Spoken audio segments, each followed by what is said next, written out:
I'm Loki Karuna, and this is TRILLOQUY. Thanks so much for tuning in.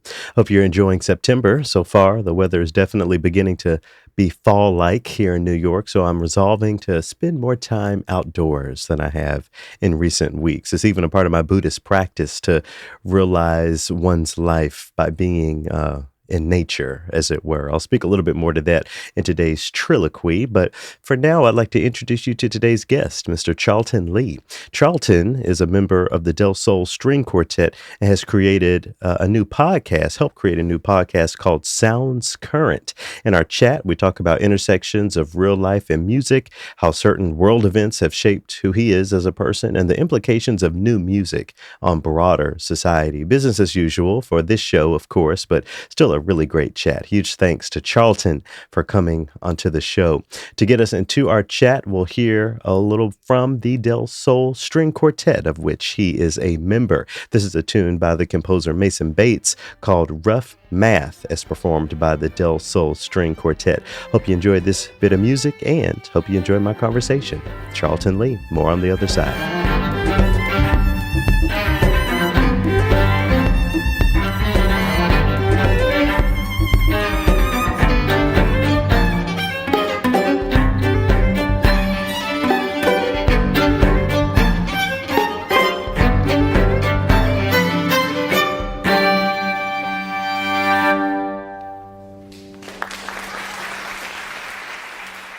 We all live on one globe together, and culture passes fluidly.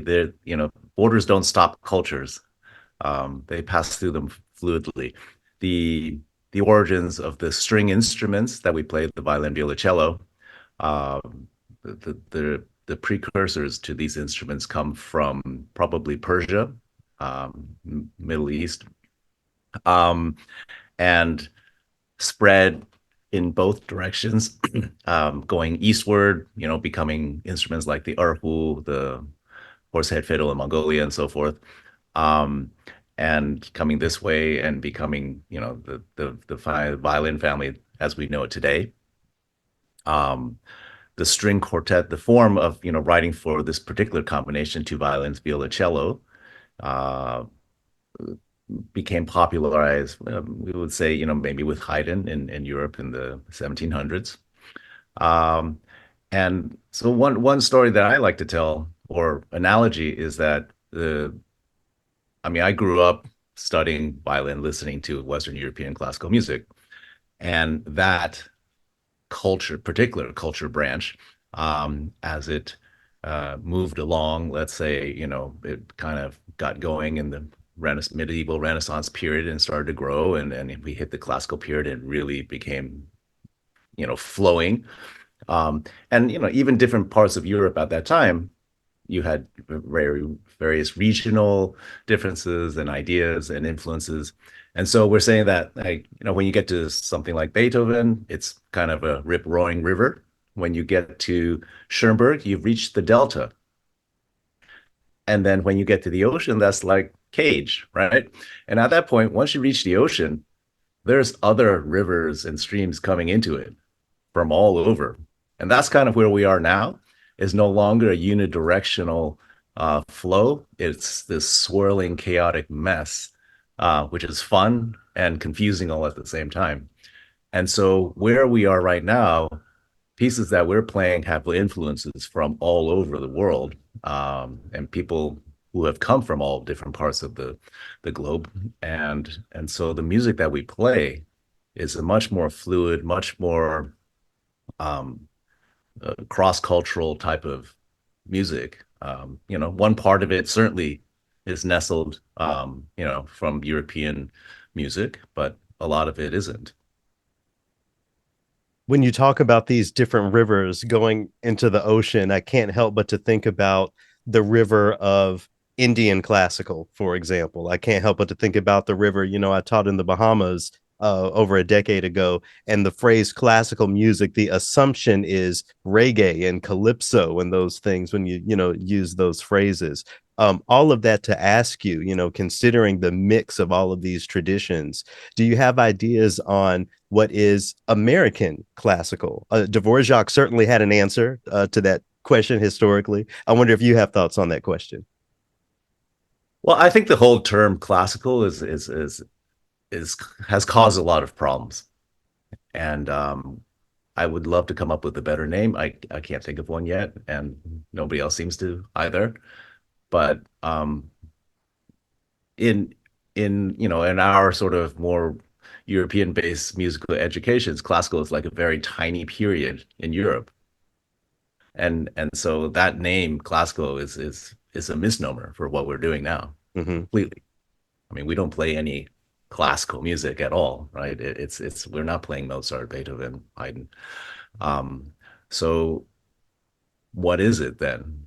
I'm not quite sure. I mean, we were messing around. It's like, is it like craft music? Like everybody's into craft beer, craft food these days.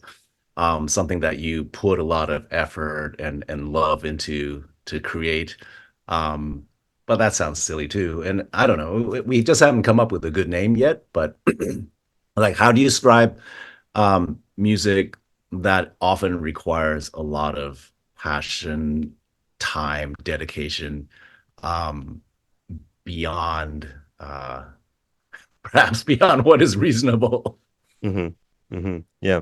When I think about this idea of defining classical or maybe redefining classical, getting rid of classical, I think about accessibility. As you're fully aware, there are so many people who hear that phrase classical music and immediately select out. I wonder how you or the Del Sol Quartet engages this idea of accessibility, considering all of the baggage that exists around the string quartet, this phrase classical music, and everything in between. Yeah, well, I don't think we don't use the term classical, um, and and we do consider ourselves, we're a musical ensemble, and and yes, we can use string quartet to define the members of I mean the instrumentation that we're using, but beyond that, um, we don't really define it as such. And what's the balance between what, because I know you do a lot of commissioning. I wonder what the balance is between how you and the group defines accessibility and your mission as an organization versus the autonomy of composers. I think it goes without saying that not every composer is writing music that we would consider completely accessible, especially to a new audience member. Are those conversations that you have with composers, or how does that work within your framework of commissioning? The conversations for accessibility are tend to be more within our group, and accessibility for us has mostly to do with context, right? If if you were to play a country music piece at a classical concert, that would not be a wise move. It just doesn't make much sense. Um, Until and you vice invite versa. Bela Fleck, or. Right, right. But, well, yeah, but it's like again, right? There's those boundaries, but I think um, having the context, we have found that any piece of music can be accessible if it's in the right context. Hmm. Like people listen to all kinds of weird music every day when they watch a movie or TV, whatever. There's like strange music that's happening, or they play a video game. There's it doesn't stop them. It doesn't even bug them. In fact, they enjoy it, and it seems appropriate. And I think when the music has that context where it feels appropriate, or it has a way to express something beyond what you just hear, um, then it can become accessible. And so much of our jobs as performers is to try to create those contexts in which an audience can engage in an accessible manner. I'm glad you used that word context, because that segues me into what I want to learn about you and the context that you exist in. At least when people go to the Del Sol Quartet's website and read about you, you put yourself within the context of having lived through the Tiananmen events in China. The free speech movement. You make sure that you are contextualized in the broader world and not just the conservatories that you studied at, and how you got started, all of those things. I wonder why it's important for you to put yourself in that context for people who are interested in in learning about you.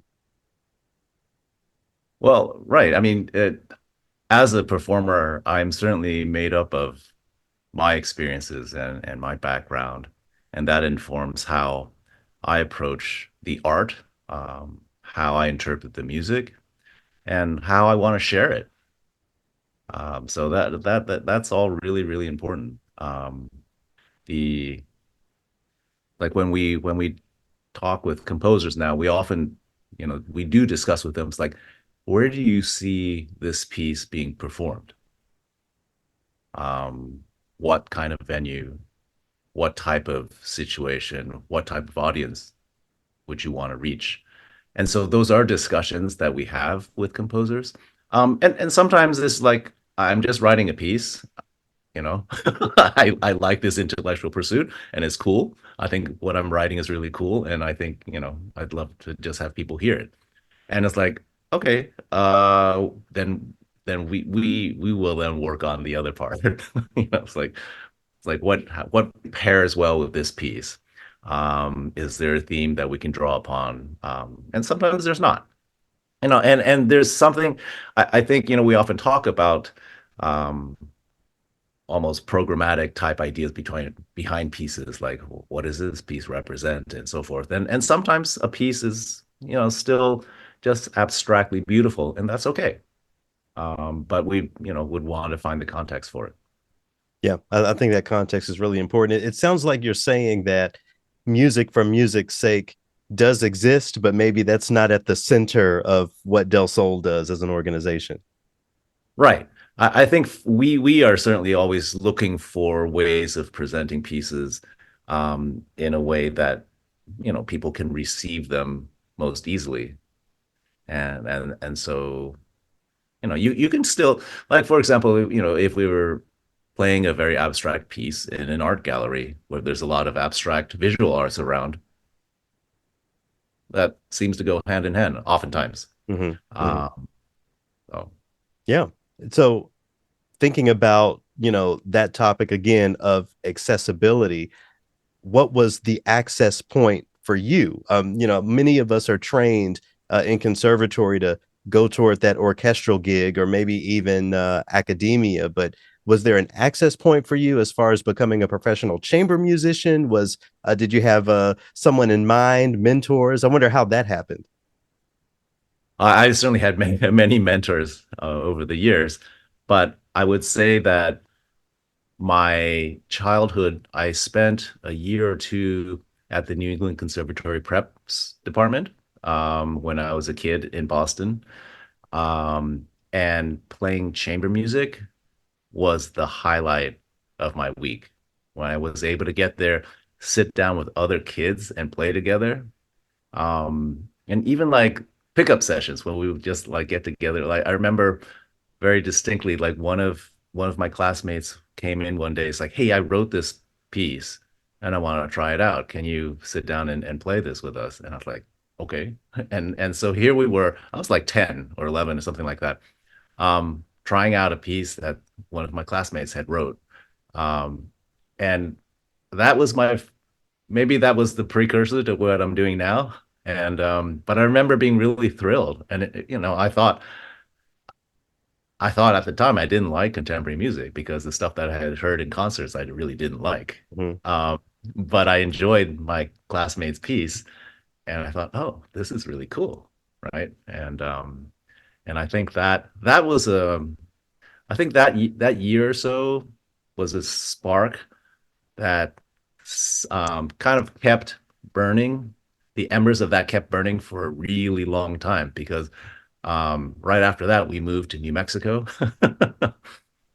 So where obviously I didn't quite have the same kind of access Sure. to a lot of kids that were all playing chamber music. And so I lost that connection for a while. Um, and so it was a kind of a roundabout way to get back into chamber music. You mentioned the ideas, the preconceived notions that people have or can have around new music or contemporary music. How does that conversation impact programming? I mean, it seems like you would stay away from pieces of music that reinforce this idea of contemporary music being crunchy or inaccessible or not beautiful, but really just an activity. Is that a variable in how you put together programming? Uh, Less so. I think, there's certainly pieces that we play that are quite crunchy and gnarly to some people. But I think also that what we found is the people who tend to be the most antagonistic towards contemporary music are sort of the diehard classical fans. Mm-hmm. People from other genres, especially people who listen to a lot of different genres, they're open and they're often excited by hearing something that they've never heard before. They're like, "Whoa, what was that?" It's like that's cool, and that type of we want to reach more of those people. Um, we're not too worried about the people who are entrenched in their old classics. What are the mechanisms for identifying those audiences, at least in your experience? Let's see. They tend to be self-identifying. I mean, it's like they most likely they're not going to show up at one of our concerts since we don't play any classics. Mm-hmm. Uh, on occasionally when we were playing in public, I mean outdoors, we do because we do a lot of pop-up events. We'll have somebody come up and say, "Can you play some Vivaldi?" And we'll say, "No, sorry, we don't do that." And so occasionally, they'll come up and complain, but most people seem to just enjoy it. So I wonder, to go back to the, so-called classical training piece of it all. Your quartet doesn't play Vivaldi, but I'm sure Vivaldi was a part of your training. Um, did you just do a lot of listening? Was new music embedded in your training? It seems like for many people, centering new music and contemporary music would be something that they just aren't set up to do within our current conservatory structures. Right. I was certainly trained very traditionally on the European classics, and I actually and even my family, they didn't listen. My dad thought Debussy was risque, so so that's the context I grew up in. It took me uh, I when I first started studying music seriously, a friend challenged me, and he said that, hey, there's this composers forum. We have all these big shot composers coming into town. There's like all these concerts, performances, and workshops. I challenge you to go and just check them out. And so I thought, okay, I'll take you up on that challenge. And I remember my first concert was just like, oh my God, this is horrendous. I can't stand this stuff.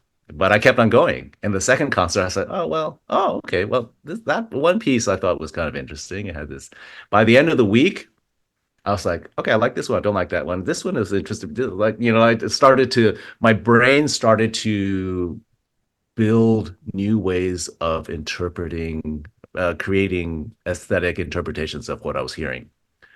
So I was breaking out of how I listen to music, and I was creating new ways of interpreting what I was hearing and appreciating how new ways of appreciating what I was hearing. Um, and within that, there were things that I liked and things I didn't like, and from there, it hasn't stopped. Beautiful. I love that. For me, what I think about is being a wind player, being a bassoonist, and coming up in band.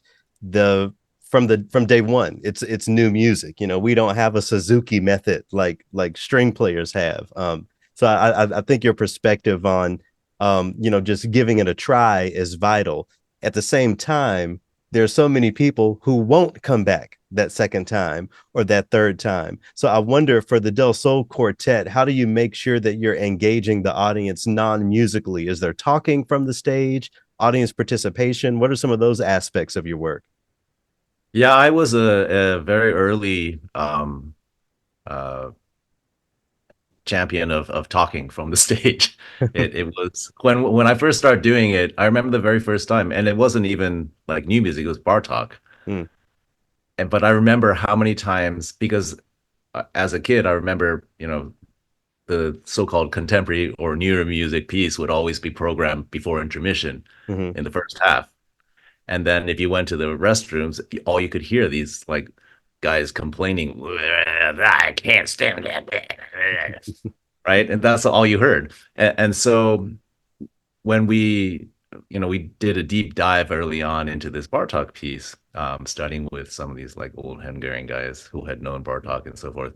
Um, and and I thought this is so, there's so much here and there's so much that we could share, and nobody gets a chance to learn any of this stuff because they just hear the piece and go, that's shit. I can't stand that. Hmm. Right. I mean, this is we're talking, 30 odd years ago.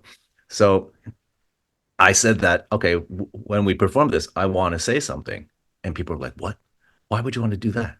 The music stands for itself, blah, blah, blah, all this stuff. And and I said, all right, well, tell me, I'm gonna say something, and then you can tell me afterwards if it was helpful or not, you know? And after the show, everybody say, hey, I apologize. That was really effective.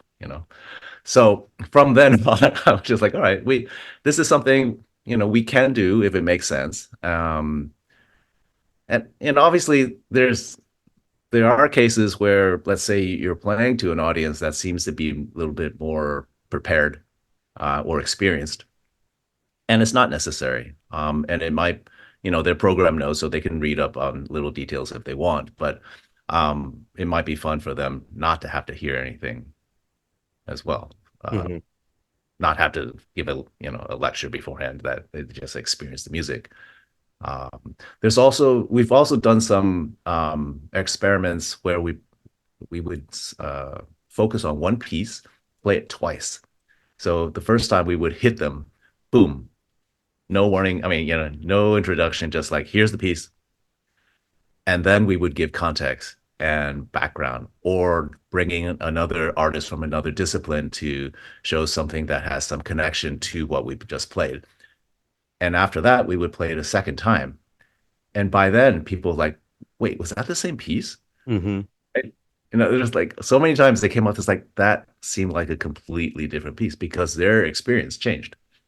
Yeah. Wow. Yeah, that's interesting. I'm thinking of a James Baldwin piece where he talks about the distance between what an artist puts forward and what an audience member receives based on their context and perspective. Are they showing up to the concert angry? Are they on a first date where they're really thinking about those things? So I like that idea of of hitting them twice through two different lenses. I think that could be very effective.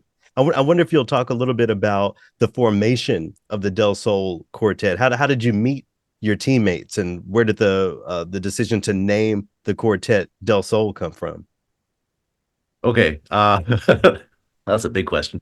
I think let's start with the name. At first, it was kind of just a playful name that we were just being a little. Um,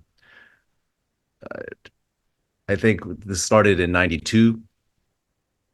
Bunch of we were all grad students and just trying to come up with something. And our first concert was in New Mexico. It was over like a winter break when people were coming back, had some time to get together. We'd rehearse. And then the name's stuck. Hmm. And it's a little irreverent because obviously it's not proper grammar in any language, and it's in Spanish. At the time, I thought, most quartets were named after composers or towns or so forth. And I said, I just wanted something a little bit more inclusive, a little bit more global. So Del Sol is like, from the sun. Everybody lives under the sun. So there's no exceptions there. Um, so that, and then why should we, it was in New Mexico, so therefore, Spanish is certainly a big component of second languages there. And I thought, Del Sol sounds better than, from the or Sun Quartet. It's like, that's Sun Quartet sounds like one of the Haydn quartets. And then, Sure. it's like, maybe so Del Sol is like, what is that? Hmm. And you said the four of you met in graduate school. These were the original members. No, we actually met at a summer festival, and the idea originally came to, one of those chamber music meeting sessions over beers where we were just having fun, and it's like, wow, this is a nice combination. Why, we should try and apply for something together next summer, that type of idea. But that winter, when was it gave that once we gave that first concert, we were like, wow, hey, we should try and go beyond this.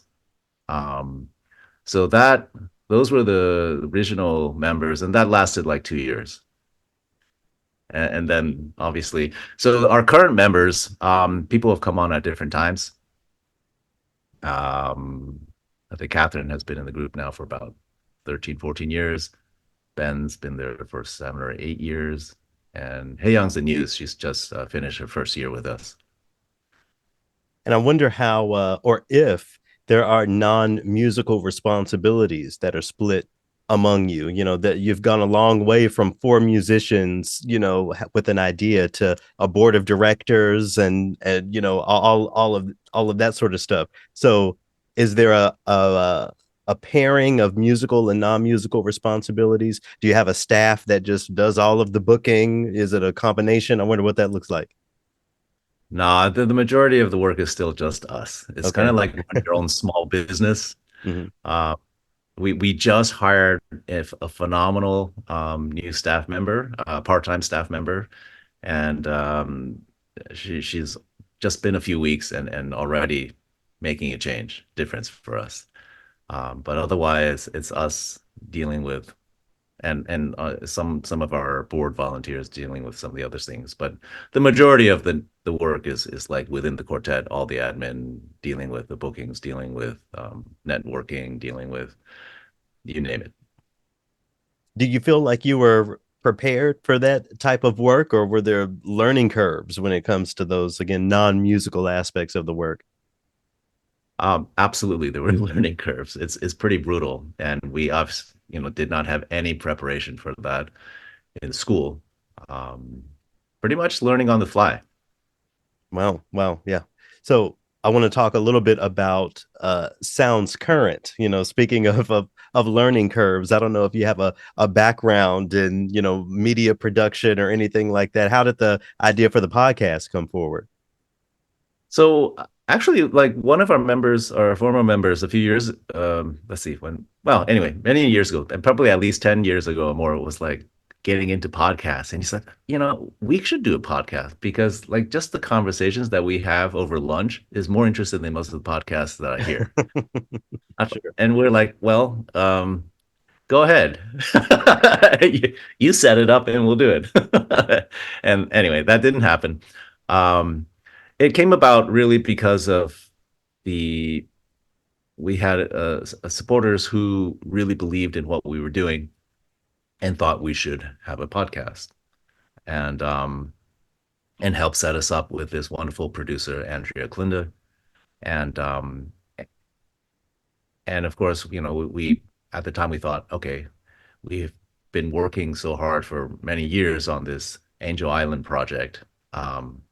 And so why don't we trace the development of this piece, which would give people kind of an inside look at how our quartet works and how we put together a project, and also to share the story of this history, which is about Chinese immigration in the early 1900s under very adverse conditions.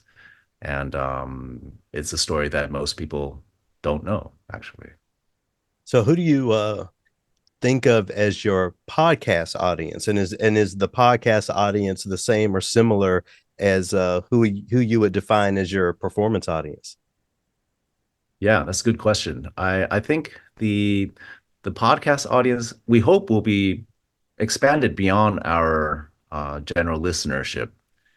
Certainly, I think our hardcore fans would be interested in getting to dig into some of our inner workings. I think that'd be really fascinating for them, and hopefully other music aficionados. It would give them a taste of what happens on the inside of these operations. But also, I think this we want to reach a much larger audience to share the story of this sort of the discriminatory immigration policies that were set in this country, and ramifications which still exist today, of course. It seems like there's some really great opportunities there, especially with your being in the Bay Area, to connect lived experiences that people can resonate with to the performance side of things. You know, maybe a person has never been to a chamber music concert, but that story that you're describing being the through line that gets them to the music. Yeah, certainly we were able to reach into the Chinese American community in particular, and I think the Asian American community as a whole, because this story is so, I mean, directly relevant. And for many people who are descendants of the folks who were imprisoned on Angel Island, it was a very, I think it was a very meaningful, very powerful experience, to be able to, have this piece. And also, I think as this piece has done really well and it's gone even overseas and got garnered a lot of national attention, it's helped to highlight this story, which most people don't know anything about. And even here, I'm at Tribeca right now for the festival, and where the podcast just got an official selection. So, but talking with people here, most people have no idea, not they don't even know about the history, but they don't even know what Angel Island is, right? They have no idea. And when I explain to them, it's like, well, you've heard of Ellis Island, right? Mm-hmm. So what do you think people did when they came in from the Pacific? They went through Angel Island. So Yeah, I would love for you to, for the sake of folks listening to this who aren't familiar, to talk a little bit about Angel Island. But before you do that, I wonder if you could, unpack one of the things that you just said. Folks know about Ellis Island, but not Angel Island. Is awareness of this story, at least from your perspective, a result of the same discrimination that is embedded in this story? How do you respond to that lack of awareness around this? oh yeah, absolutely. Right. The people coming from the Pacific were Asians, and the rejection rates were much, much higher. Um, Even for I mean, for Chinese people, it was tough because they were dealing with the Chinese Exclusion Act at that time, right? So serious legal barriers to get them to allow them into the country. Um, but that the difficulty was the same for other Asian immigrants. It was very, very harsh and very difficult. Um, no, it was like Angel Island gets like 20, 30,000 visitors a year or something like that. It's like Ellis Island gets that much in a couple of days. Right. So everybody, and the image of, Ellis Island being this, the myth at least, welcoming and we're embracing, you know, the world's poor and destitute, and come here and we'll take care of you. That definitely was not the case in Angel Island. So what was the case? What was the reality? Well, so our story focuses on the Chinese immigrants who were trying to come in at that time. This is between 1910 and 1940, and um, they were imprisoned, um, detained in this holding place under really crowded um, conditions, undergoing hundreds, if not thousands, of interrogation questions, invasive medical exams, um, and basically held there in sort of a limbo, not knowing whether they would be allowed in or whether they would be sent back. And being sent back and for many of them, would have been a death sentence, right? Because they Mm. had pretty much pawned off, or even like the entire village had, like, raised money to send somebody over. If they get sent back, they were toast. There were definitely a lot of suicides and stuff that happened with people who were detained there. It was not a pretty scene. And so for us, the what happened was the people who were held there carved graffiti on the walls. but being Chinese, the graffiti took on the form of, rhyming stanza poems. And what they discovered were like over 200 poems under various layers of paint. And so we used that as inspiration for the piece. Our composer Huang Ruo, he set several of the poems to music and also then used other um, sort of discriminatory treatises from that time also to sort of create a kind of a setting for what was happening. I'm so glad that you mentioned Wang Ro because what maybe a few weeks ago, one of the organizations I'm involved with, the American Composers Orchestra, we had American Soldier here Oh yeah, in New York, and what I really appreciated about that story was that while it is very much the story of one first generation Chinese American, there are connections to all of our experiences and things that we can all resonate from. I wonder how you think about that within the context of Angel Island. What is it to someone who is not an immigrant or maybe is an immigrant from a completely different part of the world to engage what you've created here or help create here, I should say. right. Um, it's a story that's still happening now, Hmm. right? Our southern border is pretty much still looking like what we're describing in in the piece and that history. Um, during just a couple of years ago, the whole thing about separating their families, like the children being pulled away from their parents, and it's like insanity. Um, and we discovered during our research on this piece that the um, our our our southern border patrol was started not to keep Mexicans out. It was started to keep Chinese from coming in from Mexico. Hmm. Hmm. So, right, it's such a just messed up history. But that's still with us today. So how I wonder how you think about this within the context of America's 250th anniversary that's coming up. I'm in dialogue with a lot of people that are thinking about programming in 2026. This is very much an American story, but it's not the bald eagle, red, white, and blue American story that so many other folks will be telling. Is it important to really frame this within that context, in your opinion? Should this be isolated, separated? I guess really the question is, how do you balance a celebration of what America is, what American music is, versus this real history that we don't even talk about as much as we need to? Yeah, that's that's a tough question. I think this is not just Chinese American history. This is American history. Mm-hmm. It is part of our history, and for a, a population that is growing, and in some ways, if the Exclusion Act had not been in place, the Chinese laborers who came here and worked on the railroad, built the levees in California, um, died, slaved over these projects, and then were basically kicked out with the Exclusion Act. It's like, thank you for your work, now get the hell out. Mm-hmm. Um, if the Exclusion Act hadn't come into play, I think the entire shape of this country would have been different, right? Certainly the West Coast, if immigration from Asia had been more open, we would this country would not be what it is today.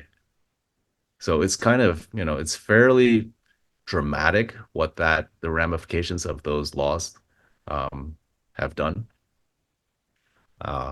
So I think it is really important to address these issues, and obviously we have a this country has just like an incredibly complex history, and I hope that we'll be able to, as artists, to be able to open up and share um, a bit of that complexity, and to allow people to look at the history with um, with more open eyes, and more multi-hued perspectives. And at the same time, yeah, sure, celebrate. There's many there are many good things, obviously, and so we want to cherish those things, and hold on to the what's good, and make change. As Octavia Butler, God is change. Yeah. you know. Oh, yeah.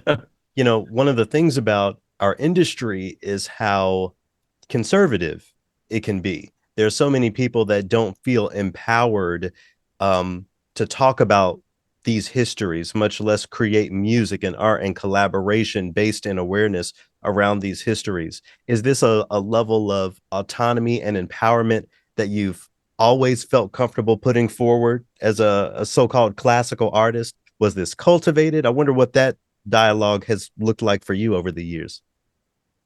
I think my friends who know me is like I don't really hold back much, and Oh, good. often I will often say things that are inappropriate and get in trouble for it.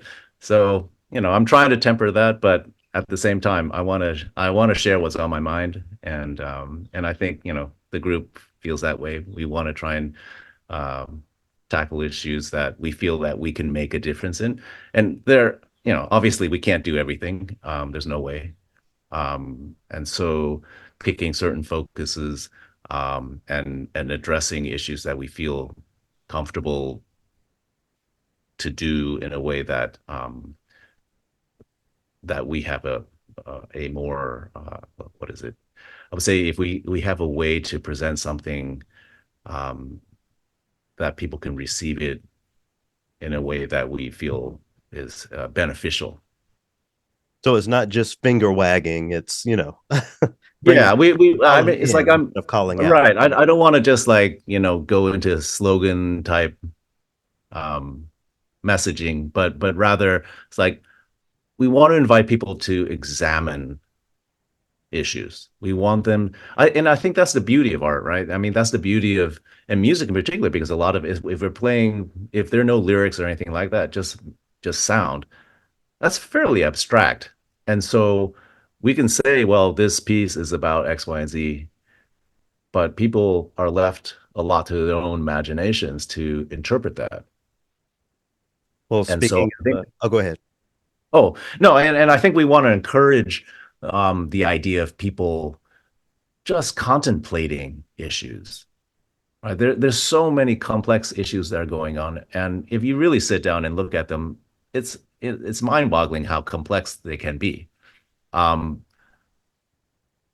but we just want people to think about them, and to, if you're sitting down with it, and going over the various perspectives and the various ways, that people are looking at these issues, that I think that encourages you to be more open in terms of, dialoguing about it and having a conversation with somebody else who may have a very polarizing view. Um, because we do feel that, there's not enough conversation, there's not enough dialogue happening. There's a lot of, tends to be two sides sort of like, um, just blasting away at each Right. other, bullhorning at each other, right? And it's like that doesn't particularly help. We want to find ways that people can actually come together and talk, um, have a chat, and think about things together. I think that's the only way we're going to get past a lot of the differences that are happening right now. I agree. So, I agree. And what I was gonna ask or note is that it sounds like a lot of those broader dialogues start with your team. I'm sure the four of you just talking about what this means and what does the messaging look like. What is the most effective way of putting this story out there that doesn't isolate anyone, but again brings people in instead of pushes them away. yeah, there's a lot of dialogues amongst the four of us sitting around, and it's like, somebody will come in and it's like, I'm upset about this. I want to, it's like, we should, and then somebody else was like, well, but what about this and this, and what if we do this, then that's going to happen, and people are going to think this, and and so we Right. sit down and we hash these things out, and until we find, like, there's a way to present what we're doing in a in a way that everybody feels good about. Well, how can people examine more about the Del Sol Quartet, listen to the podcast, learn more about this Angel Island project? Is there a one-stop shop? Where can people learn more? The easiest is our website, delsolquartet.com. And if, obviously people can follow us on Instagram and Facebook, Twitter, or whatever it's called these days. And also Del Quartet. We do have a YouTube channel as well. And yeah, if you come to our website, you can find everything. And if you really want to keep up, please sign our mailing list. And is there a process for composers who want to be involved? Do you put out calls for scores? What should the composers know about potential commissions from the Del Sol Quartet? Thank you. That's a good question. I would say the vast majority of the works that we premiere and commission are from people we know. So relationships are everything. We often, obviously, a lot of people send us pieces, and it's not the quality of the pieces. It's basically, what kind of relationship do we have with you? What kind of relationship might we have with you? I mean, that's something I think composers should think about. Um, and and I think for also for composers, like, what can you do for us? We would love to, if we had tons of money, we'd love to commission lots and lots of pieces. Um, I mean, we can only learn so many. Mhm. We want to keep a certain standard of quality. Um, but context is like, where would we program your piece? Um, do you have a venue? Are you connected with some festival or series or something? Are you self-producing concerts?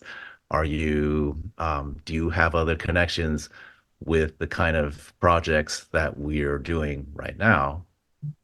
Our particular focuses in various areas, both musically and socially. Um, and to really, these sort of like, for the most part, it's like if somebody just sends us like, oh, here's my piece, check it out. It's like, that's probably not going to happen too much. I mean, we may check it out, but it would be like, okay, that's nice. There's a lot of good composers out there, Mhm. right? So unless you stand out like heads and shoulders above everybody else, um, why should we pick your piece compared to somebody else we already know and already have a relationship with? I'm not trying to be mean. I just like this is the reality of the situation. Um, but we are definitely, when somebody comes in and says, "Hey, I've been following your work, and I really, love your work in this area, or I love the performance of this particular piece." Um, let's say, somebody says like, I've been following some of your just intonation work and I'm fascinated in that subject. I want to write something in that area. And I don't have any money to, it's like, whatever the situation is, like engage us in a dialogue, which may be interesting to us. And then we can build from there. Golden advice. Thank you for that. Well, to wrap us up here, I wanted to back up and look at the industry more broadly than just chamber music. There's so many chamber ensembles out there that are doing such innovative work. A story that I tell all the time is how my love and my entry point into playing the bassoon came from Imani Winds. It wasn't a big orchestra concert. Chamber music is such an important variable in the larger ecosystem. But it seems like chamber music ensembles are just more nimble. Maybe it's due to size or those sorts of things. I wonder if you think there is a future where the orchestras and the opera houses can be as innovative, can be as dialogue based, as personal as the Del Sol Quartet has been over the years. Ooh, I think it's certainly a lot harder for the larger organizations. I mean, in a chamber group, the artists have direct control over what we're doing, the artistic output, the programming, many times the venues. Um, and so there's just so much more control that we have over the situation. Since I don't work in orchestras and such, I I mean, I would say it would probably come back to the same thing. It's like if the artists, the musicians in these large organizations have more direct control over what is happening, over projects that they're doing, you'll probably see more fluidity in terms of their programming and the artistic direction. But I think it's hard with so many people because, as we all know, there's a artistic director who basically does all that, and the Hmm. musicians are usually just required to learn their parts and be quiet. So I think that's tough. That's really hard.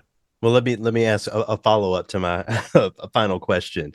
And I have this experience as a former orchestral musician. We, as you just said, we show up, we play our part, and we go home. We aren't thinking about development. We aren't thinking about the community engagement aspects of the work in the same way that you have to working in a chamber setting. So when it comes to orchestral musicians or musicians in general, how would you suggest cultivating those, again, non-musical skills toward a broader, more open ecosystem for all musicians, whether it's chamber music, large ensemble, and everything in between?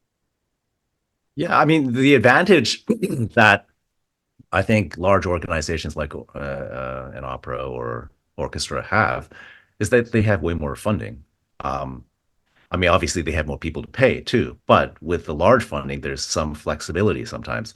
And so, what if you, for example, um, offered up the opportunity for individual musicians to curate an experience for audience members in a particular setting of their choice, right? Or let's say you want to do pop-ups, right?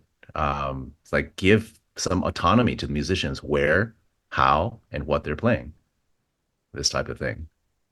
Um, I don't know. That may break with their overall branding, but I think with that type of autonomy and artistic license, then the artist will be able to, you know, create um, for us. But the things that you can't do in an orchestra, um, right? It's like we often it's like we're rehearsing and it's like, oh, come on, let's throw in another couple hours. We need a little bit more work here. Let's put in another couple hours. Let's add an extra rehearsal. Nobody's getting extra pay for that. We're gonna do a pop up. Those are all free. We're not getting any money for that. And this type of thing. And we choose to do that, right? But an orchestral musician, well, first of all, the union would clamp down on that immediately. So they don't have that kind of flexibility.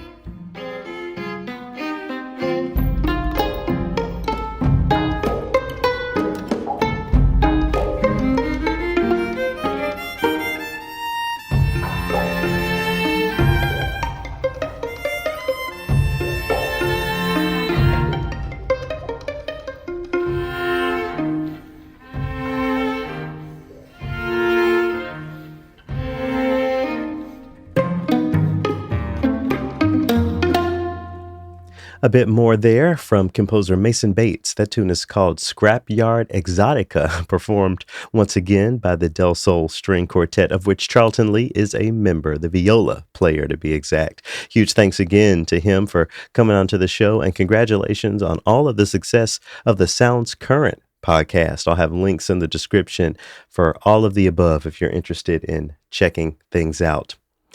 All right, well, for a triloquy this week, I have to say I've been feeling some extreme challenge lately, and it's all due to my recent trip to the Florida Nature and Culture Center to attend the Practicing Buddhism as People of African Descent conference. I guess I shouldn't say it's due to that trip, but certainly a result of that trip. I'll just start by saying that it was a phenomenal time. As always, it was my third time down there. And as always, I had the opportunity to do some incredible human revolution. When I'm down there, I get to experience true balance. It's a glimpse into what it would be like to live in an entire world where everyone values everyone else innately. So it's not, again, being there that's the challenge by any means. It's coming back to real life that can be the challenge. In our world, value and success is defined capitalistically. If someone is doing something that allows them to live a comfortable life according to the contemporary standards we've set and put in place, they're successful. They have value.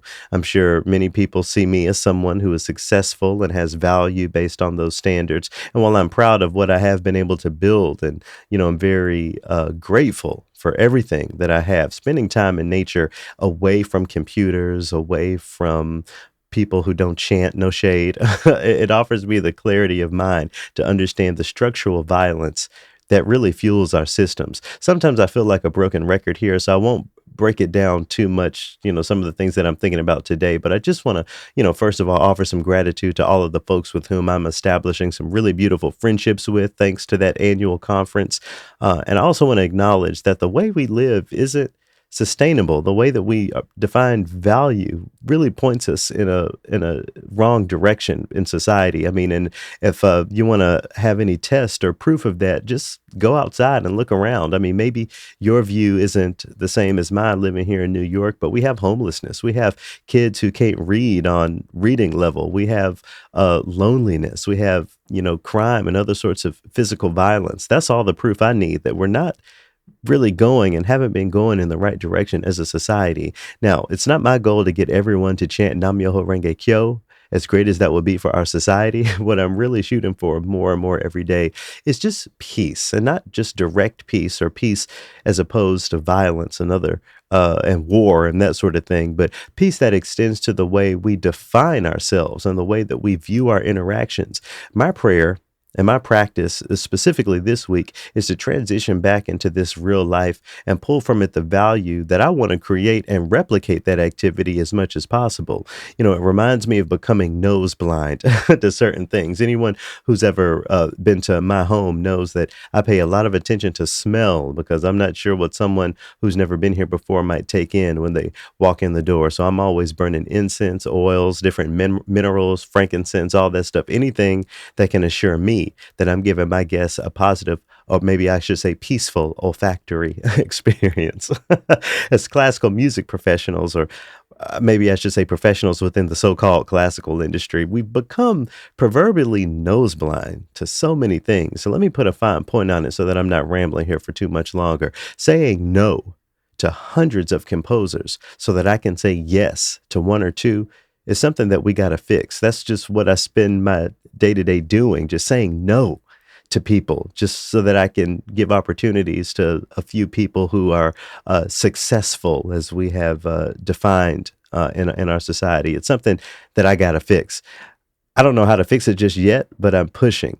Can a society that values the innate artistry of all who consider themselves artists possible? And if so, what role do orchestras play in that reality? What role does the music industry play into that reality? Again, we're not talking about some artists, but all artists. Can we really do that? Can we achieve that? We've gone to the moon. We've built nuclear weapons. There's so many things that we've done that lean into the stratification of society. But how can we really honor all, even from that artistic point of view?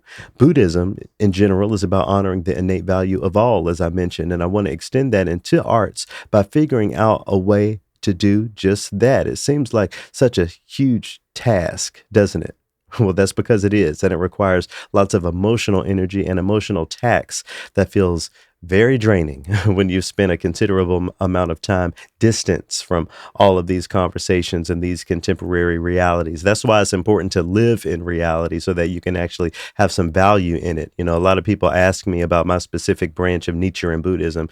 We don't wear robes and shave our heads and live on the top of mountains for this exact reason. We live in society so that we can figure out how to figure out why, to figure out who, to just answer all of these questions. As the 13th century monk Nichiren Daishonin teaches, one must not seek the Gohonzon outside of oneself. What this means is that every solution to our problems is already within us. We already have the answers to these questions. We just have to dig in and identify them and manifest them. So not much of a triloquy this time around, or maybe it is, I don't know. I just want to encourage you to think about what it would look like to honor all artists and to honor all art. Orchestras can't do that. Our existing systems can't do that. There will always be someone waiting in the wings. There will always be somebody falling through the cracks in the way that we have set things up. But I am not going to give up figuring out how to decolonize classical music in this way. That's what all of this is about at the end of the day. It's about creating value for all of us so that we can all live peacefully, decolonizing classical music. Anyway, I think I'll leave it there. Thanks as always for your continued support. I'm humbled by the numbers I see on this show every single week. It's so good to know that there are so many of you still out there listening. Thank you so much. Hope you continue to press forward in your own work and in your own activism, however that looks or whatever that looks like. And please continue to persevere. Nam Myoho Renge Kyo. Nam Myoho Renge Kyo. I'll talk to y'all again soon. Peace.